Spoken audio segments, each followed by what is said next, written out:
Chittoor MP Sivaprasad వెనక్కి తగ్గారు. ప్రభుత్వాన్ని corner చేయటమే కాకుండా నేరుగా చంద్రబాబు పైనే విమర్శనాస్త్రాలు ఎక్కుపట్టిన శివప్రసాద్ కి ఎట్టకేలకు ముఖ్యమంత్రి అపాయింట్మెంట్ దొరికింది.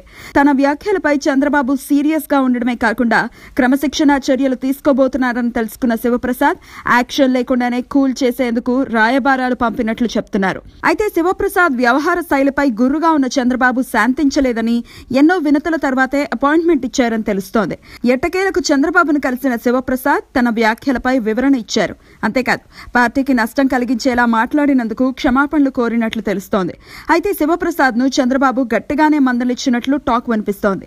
మరోసారి పార్టీకి ఇబ్బంది కలిగించేలా మాట్లాడితే చర్యలు తప్పవని హెచ్చరించినట్లు తెలుస్తోంది. ఏమైనా సమస్యలుంటే తన దృష్టికి తీసుకురావాలని, మీడియాకి ఇష్టం వచ్చినట్లు మాట్లాడితే ఇకపై సహించేది లేదని వార్నింగ్ ఇచ్చినట్లు పార్టీ వర్గాలు చెప్తున్నాయి.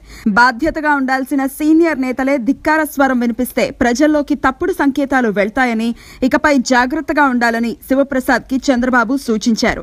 గీత దాటే నేతలను ఇకపై ఉపేక్షించే ప్రసక్తే లేదని చంద్రబాబు తేల్చి చెప్పినట్లు తెలుస్తోంది. హెచ్చరించి వదిలేస్తుంటే అలసుగా తీసుకుంటున్నారని, ఇకపై కట్టుదాటే నేతలపై వేటు వేయడం ఖాయమని పార్టీ శ్రేణులకు చంద్రబాబు సంకేతాలు పంపారు.